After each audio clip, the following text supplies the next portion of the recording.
Hello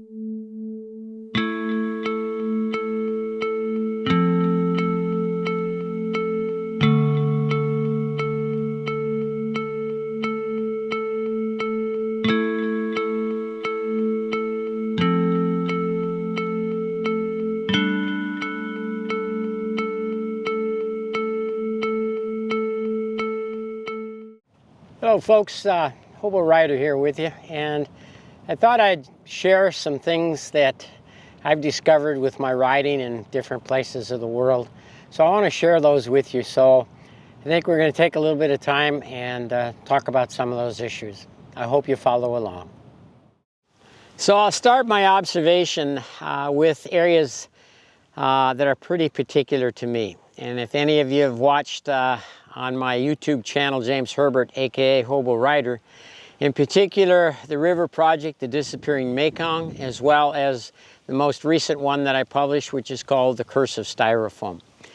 So within both of these, I deal a great deal with the environment and particular pollution, especially the Curse of Styrofoam.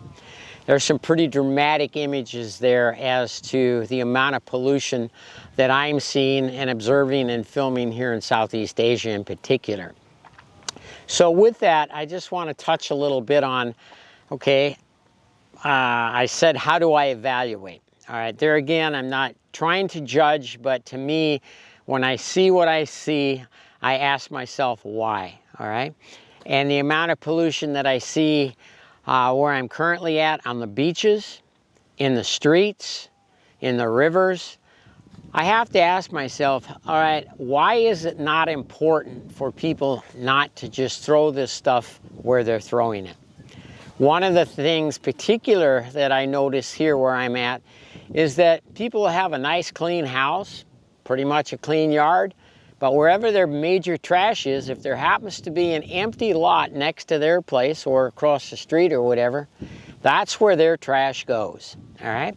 So I ask myself, what kind of person would just randomly think that it's okay to take their garbage, throw it into somebody else's vacant yard, and not think anything about it? To me, that says something about a personality. It says something about being let's say self-centered and selfish, because anyone thinking about, well, who owns that neighbor's yard over there? Now we're filling that yard up with our trash, but when it comes time for that particular person to maybe develop something in that yard, they're the ones that have to clean up the neighbor's yard trash. So something to think about there, as well as I previously stated, what you see on these beaches, what you see in these oceans and the rivers, it's, for lack of a better way of putting it, it's absolutely disgusting. So back to evaluation. When you see this, for me personally, doing filming and photography, I can't help but wonder what is going through someone's mind when they just blatantly do something like this. Now, in a sort of a defense of those people, I know many years ago, and I do mean many years ago, when I got out of the Navy, just came out of Antarctica, and I was giving a ride back to a friend of mine that we spent a year on the ice together, and he lived in New Hampshire. And I'm driving along, give him a ride home, and I just rolled down my window, and I happened to have a Sprite bottle with me that I was drinking Sprite out of, and I just chucked it out the window. Wow. He immediately went off, told me to stop the car, get out of the car, walk back, get that bottle, bring back and put it in the car. At which time he told me, maybe you do that where you live, but we don't do that where we live. So it was a pretty dramatic lesson that I learned. And maybe that's what needs to happen in some of the places where I'm at right now. I kind of doubt it. And I firmly believe that the only way we can solve this pollution issue with regards to just rampant throwing crap, you know, out the window or off your motorbike or whatever, is education through the children, as I stated in several of my other projects. But I do want to point out this one example of how important it is to teach the children, because children learn by adults' examples. Doesn't matter what it is. If they're hanging around with you, they're going to pick it up. And sometimes those examples are not so very good as the one I want to express with you. I'm coming across this bridge just real slow, and I happen to notice this mother. She's sitting on the bike with the child sitting in front of her, and she's finishing her coffee. She's parked. And she finishes her coffee and chucks the cup over the edge of the bridge into the river. Well, what do you think the kid did? The kid finished his little carton of milk, looked up at mom, whoosh, next thing you know, over the edge of the bridge into the water. So there is the point, or the example of the children will follow our lead. And since a lot of the stuff we do, we're not leading such a good example, maybe it's time that the children educate us. And they need to get that education in the school systems, and it needs to be a priority of the countries that they live in. If it's not a priority with the government, like some of these countries, hey, it's not going to be in the education. So consequently, the problem is just going to continue and continue and continue. And for me personally, the amount of time that I've spent where I'm currently at, I think I've probably previously mentioned that I've ridden over 500,000 kilometers, 10 bikes, 13 years. And that's a lot of places in the world. And it still just boggles my mind when I see some of the stuff I see. But I also want to bring to point that I understand some of this is because of poverty, all right? When you live in poverty, a lot of times the last thing on your mind is, what are you going to do with your garbage? What are you going to do with your trash? So I want to bring that point out because that does play into some of these places where I travel through. So with that, I think what we're going to do is we're going to move into the next issue, and we're going to talk about the economy of some of these countries. So follow along, folks. I look forward to seeing you. So when you're riding through these countries, in particular the area where I'm at currently, I think before you can evaluate the economy of the countries that you're riding through, it's important to evaluate your own country. And maybe I alluded to it earlier, maybe not, but our country, or my country right now, the United States, it's getting real difficult to evaluate what's happening with the economy there simply because of the powers to be right now. They're trying to create a dictatorship, if you will, run by some of the largest billionaires in the world, in particular those that are in our country. So it's important to understand what's happening in your country before you start evaluating someone else's. So where I'm at currently, I've spent a lot of time here, and one of the ways that I evaluate the economy, all right, is who is the actual workforce. And here the workforce is the women. And the women control the majority of the things that happen within this country with regards to the economy. The men, they wouldn't agree with that because they kind of walk around strutting, crowing like a bunch of roosters. And don't get me wrong, that's not everybody. But nonetheless, it's important to understand what these women do here in this country and what they actually control. And I think more than anything, what I'm trying to explain or get to in this is the fact that you need to give credit where credit is due.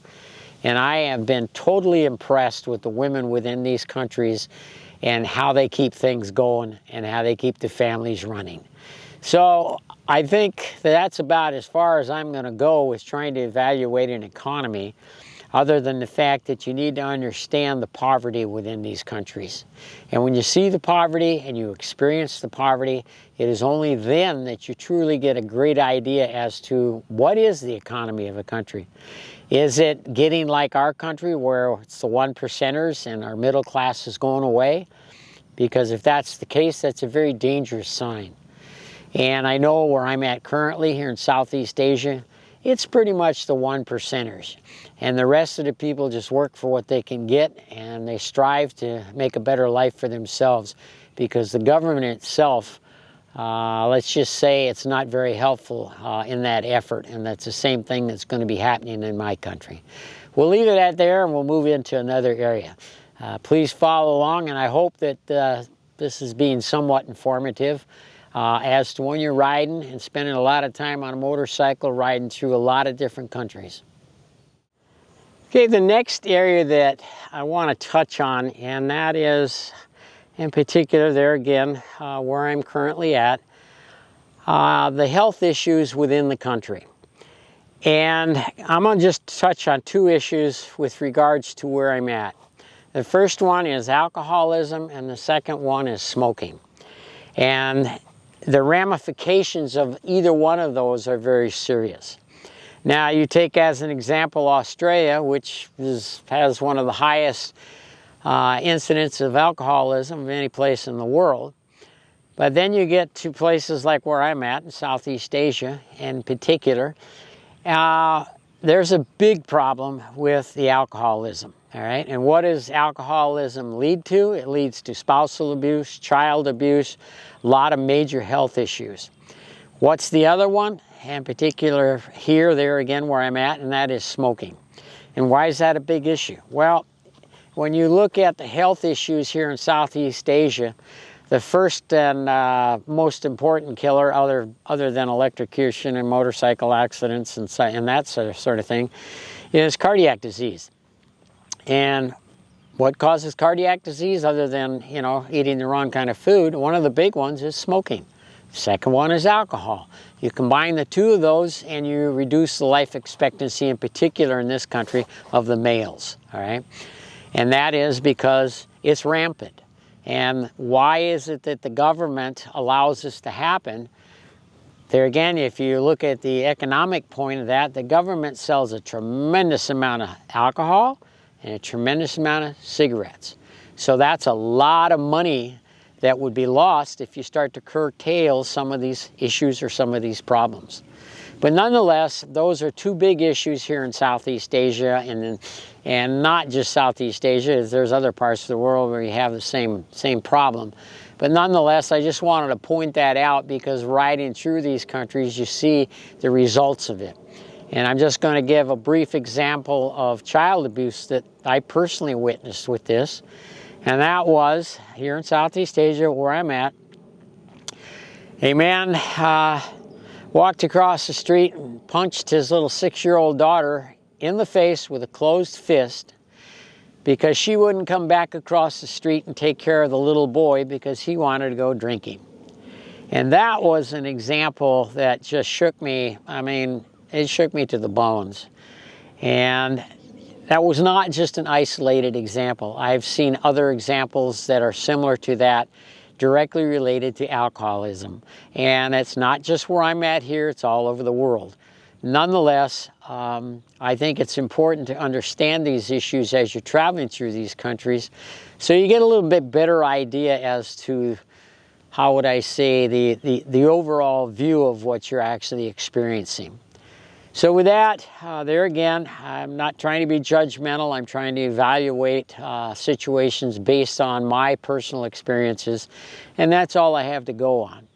So with that, I think we'll bow out of this and see where we go next. But anyhow, this is Hobo Rider looking back at you, and I hope that this has been informative and not judgmental, but because it's not meant to be that way, because there again, I'm not someone that should be judging other countries or other people, but more than anything, it's an observation. It's an observation as a photographer and someone that does filming. So let's end this on a very positive note. And I want to talk about the positive things that I notice traveling within these different countries and their cultures. Actually two of the things that I think are absolutely fantastic and have been so beneficial to me, and that is the kindness of the people. I just recently released a little small project, an incredible act of kindness, and you can find that on my website or my YouTube channel, which is James Herbert, aka Hobo Rider. Anyhow, these people were absolutely incredibly kind.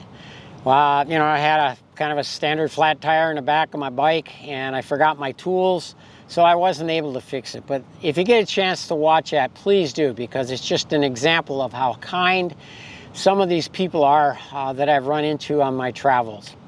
So I want to put that out there. And the other thing is, as a photographer, I pay a lot of attention to people's eyes and people's smiles. And I have seen the most gorgeous, beautiful eyes, as well as incredible smiles that I've ever seen in my life in my travels. So I hope you someday get a chance to do the same thing.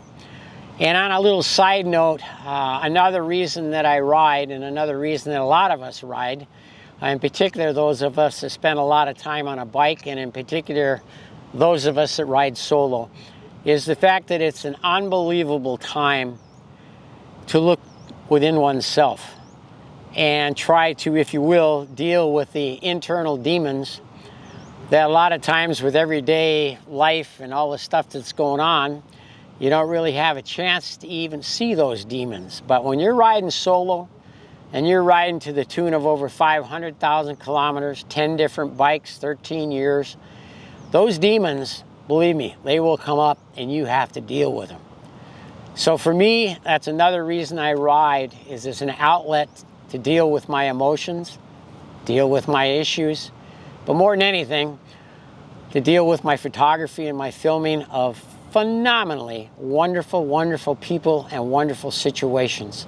So with that hopefully takes us on a high note, and I hope you'll visit my YouTube channel, James Herbert, aka Hobo Rider.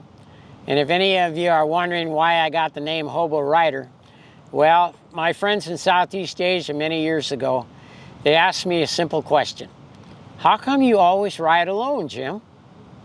I thought to myself, I really never thought about it. But in reality, it might sound a little selfish, but when you're riding alone, especially when you're doing photography and filming, you get to stop where you want, you get to do what you want.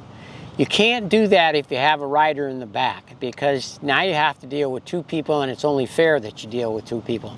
But nonetheless, that's how I got the name Hobo Rider, because they said, you know, you ride by yourself all the time, you are a hobo. So I added the rider, and the name is stuck. Many people know me by that. Nonetheless, I hope you follow along, and I hope that this little series, if you will, didn't come across as too negative. I didn't mean it to be negative or judgmental, just pointing out some facts. So with that, folks, I hope you follow along with some of my work, and I look forward to seeing you.